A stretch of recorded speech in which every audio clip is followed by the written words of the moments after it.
Mulher de 54 anos é mais uma vítima de feminicídio em Campina Grande. Consórcio Nordeste reúne governadores para debater reforma tributária.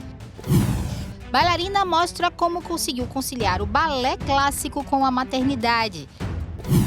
Equipe de Campina Grande é finalista do Regional Nordeste de Futebol de Cegos. Hoje é sexta-feira, 28 de abril de 2023. E o Borborema Notícias começa agora.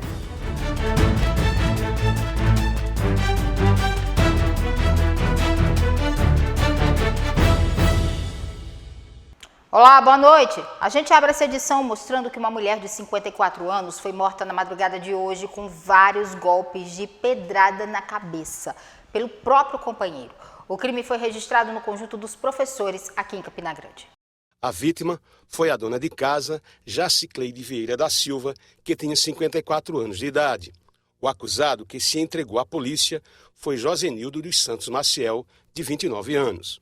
O major Iasac Midori, subcomandante do 2º Batalhão, informou que o acusado procurou a unidade de Polícia Solidária do Pedregal nesta madrugada e levou os policiais ao local onde estava o corpo. O pessoal da unidade de Polícia Solidária do Pedregal recebeu um senhor, um jovem, 30 anos, que se apresentou lá dando conta que havia cometido um feminicídio naquela redondeza. De imediato as guarnições fizeram a contenção dele, foram até o local indicado por esse elemento e lá constataram realmente um feminicídio, um corpo lá, e de imediato foi dado voz de prisão a esse senhor e ele foi conduzido até a presença da autoridade policial para no local fazer todos os exames periciais pertinentes pelo Instituto de Polícia Científica aqui em Campina Grande e o NUMOL, para trazer e esclarecer todos os fatos que merecem esse feminicídio ocorrido hoje aqui em Campina Grande. A polícia confirmou que ele deu um golpe conhecido como gravata e depois atingiu a cabeça dela com pedradas. Segundo o relato dele, ele deu uma famosa gravata, entre aspas, nela, sufocando-a,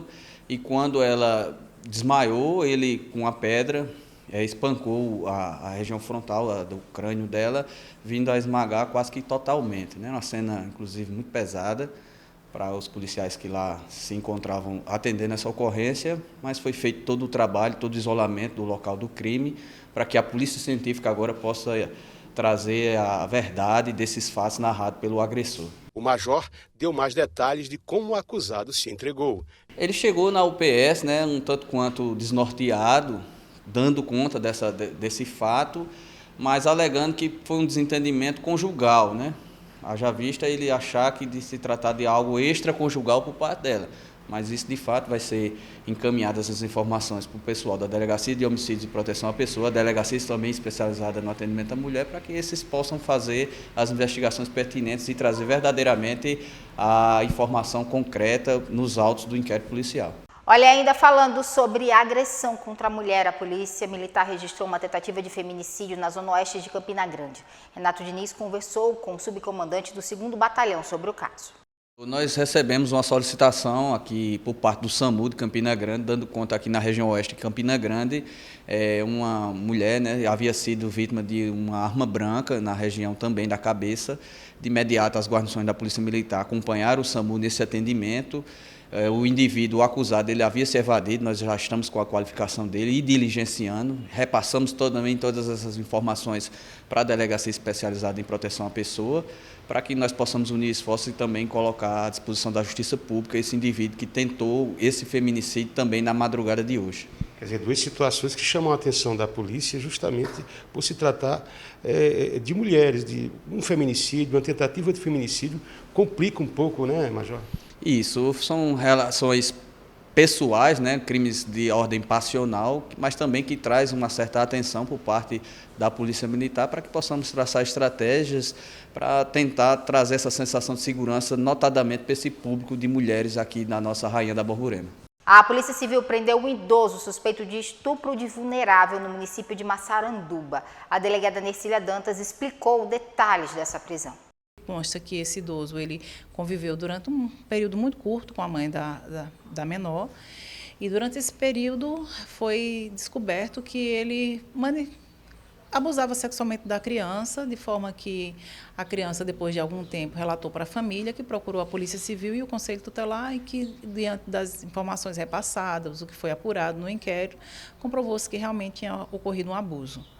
E a partir de então a polícia prendeu e ele se encontra aqui. Exatamente, ele foi preso por decisão do judiciário, né, a pedido da Polícia Civil, e se encontra aqui para ser apresentado ao início de custódia, onde provavelmente permanecerá preso, porque já é uma decisão judicial, já houve uma análise de mérito, né, com relação ao fato, que entendeu que há um risco, principalmente para a menina, se ele continua solto, né? Mas é importante a gente falar sobre caso, porque o município de Massaranduba é um município que tem muitas incidências de abuso sexual de crianças e de adolescentes, né?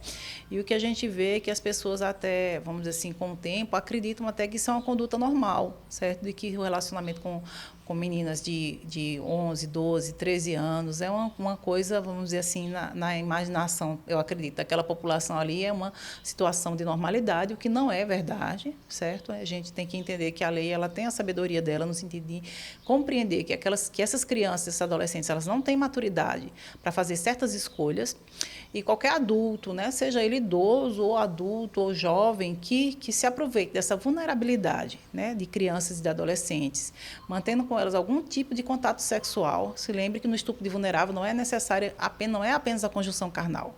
Qualquer tipo de contato libidinoso com uma criança ou com uma jovem com menos de 13 anos, ela é considerada estupro de vulnerável. A seguir, o Consórcio Nordeste se reúne para debater reforma tributária. E ainda, conheça a história de uma mãe que uniu a paixão pelo balé e a maternidade.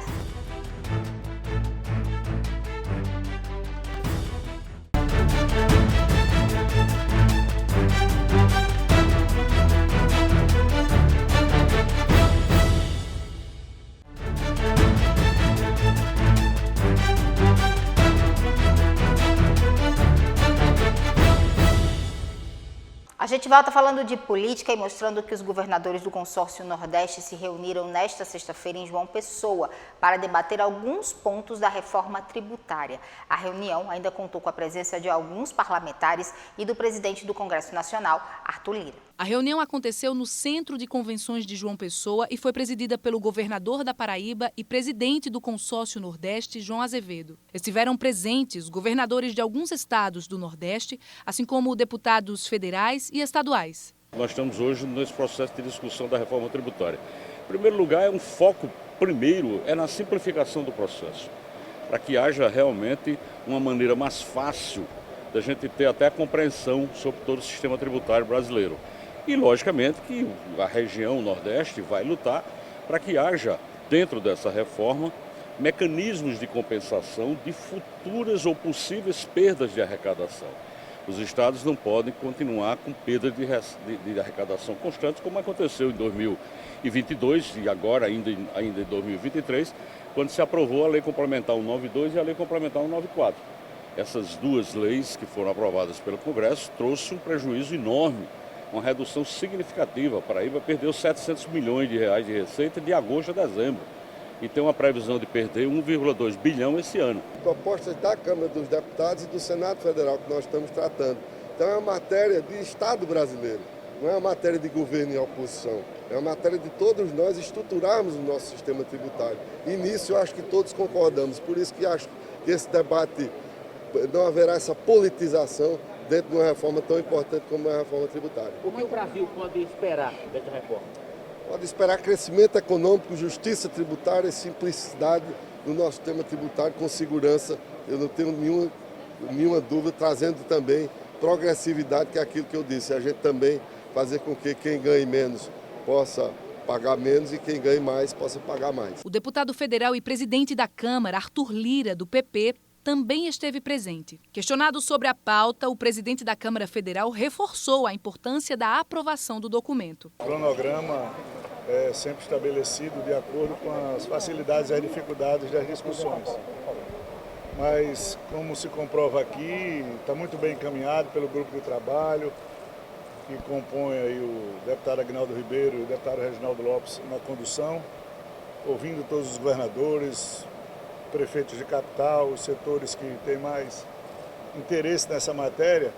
E tão logo haja a votação do arcabouço agora na primeira quinzena de maio, cumprindo os pré-requisitos ali de umas matérias que nós vamos ter que apreciar, eu entendo que antes do recesso a reforma tributária vai a plenário. Eu espero que com a união de todos, sabendo que é uma matéria imprescindível para o país. Não é uma matéria de governo. Ainda durante o evento, os governantes aproveitaram o espaço para tratar de outros temas relevantes para a região Nordeste. Nós temos um plano sólido e forte em Alagoas para nós erradicarmos a fome, mas isso é importante nós termos a união de esforços junto com o governo federal e com todos os governadores do Nordeste para nós fazermos uma política integrada, né, de maneira transversal, ouvindo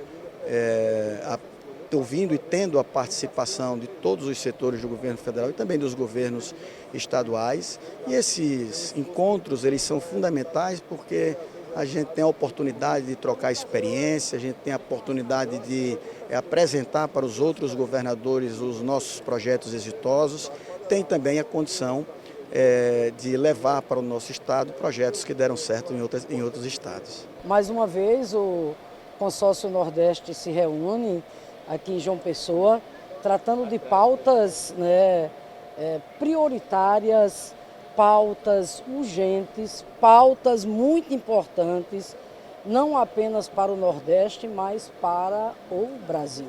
E amanhã é o Dia Internacional da Dança e você vai conhecer agora a história de uma mãe que uniu a paixão pelo balé clássico com a maternidade.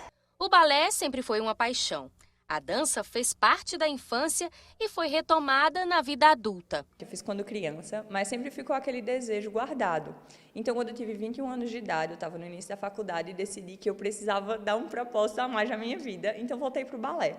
E desde 2015, o balé é minha paixão, uma grande paixão. Eu tenho minhas amigas do balé, eu tenho tudo no balé. Então, assim, é o momento do dia que eu estou conectada só comigo e com a aula. Eu não estou com celular, eu não estou com nenhuma exigência. Nem mesmo na gravidez, a arquiteta Inayama Aires deixou as sapatilhas de lado.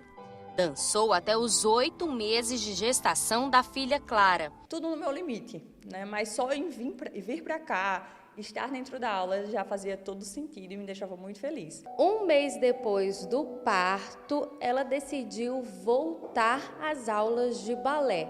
E a Clara veio junto. Só que ela poderia ficar apenas observando a aula num carrinho, mas a mamãe decidiu que ela poderia e deveria participar ativamente da aula. A bebê, que é conhecida por todos da escola de dança como Clá Clá, está para completar 7 meses. E ela fica assim, coladinha com a mãe através de um sling. O acessório em tecido possibilita que Inayama fique com os braços livres e com liberdade de movimentos, enquanto a neném fica confortável no colo. E basta observar as reações da Clara para perceber isso. No início, a primeira coisa que eu quis, sonhava em fazer aula com ela no sling pelo fato dela estar na barriga fazendo aula. Então, praticamente ela está naquele mesmo lugar que estava na barriga. Então, ela se sente muito bem quando ela está, tanto que ela dorme. Na escola de dança, a ideia gerou uma certa surpresa. Mas logo, a proprietária do espaço, a bailarina Renale Chagas, percebeu que não existe par mais perfeito do que mãe e filho. Eu confesso que no início, quando ela veio me contar que queria fazer aula com ela, eu fiquei com medo. Mas aí está sendo maravilhoso, é uma energia muito boa. As meninas cuidam como se fosse a nossa mascote da turma. E a diversão, é amor envolvido, elas são todas amigas, isso é muito bom aqui. Já experiente no balé, Inayama faz adaptação dos movimentos. E tudo se encaixa perfeitamente. Enquanto ela faz poesia com o corpo, a Clara ouve o som do coração de quem encontra na dança uma dose de felicidade. A seguir, você confere as atrações para o final de semana com a nossa agenda cultural.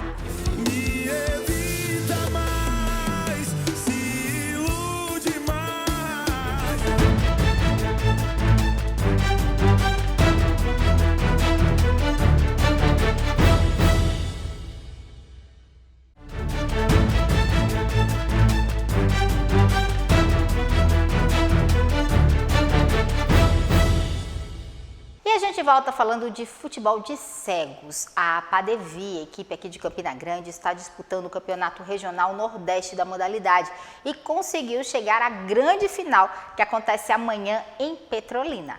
Fala galera da TV Borborema, Gustavo Rovares aqui da Ascom, da APADEV, trazendo informações sobre a nossa participação no Regional Nordeste de Futebol de Cegos aqui em Petrolina. Olha, na primeira fase da competição, tivemos aí a competência de ficarmos em primeiro lugar.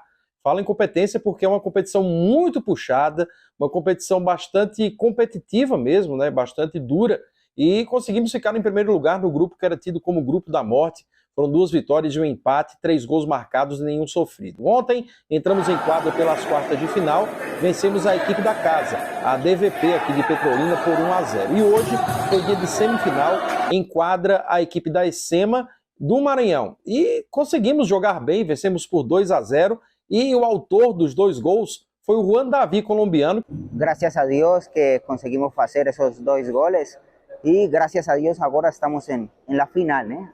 Acho que se Deus permite, amanhã seremos campeões. Pois é, a decisão acontece neste sábado às 10h15 da manhã e a gente conta com a sua participação, sua torcida, sua energia positiva aí direto de Campina Grande, das cidades onde a TV Borborema tem o seu sinal. A gente convida você a nos acompanhar através do @apadev_CG, tá certo? Lá no Instagram a gente vai transmitir essa final contra a equipe da Passe de João Pessoa, atual campeã regional e campeã também brasileira. Jogo duro, mas a gente veio aqui, não foi para participar da competição, vamos lutar pelo título, beleza? E a gente vai agora para a nossa agenda cultural, mostrando os agitos para esse final de semana.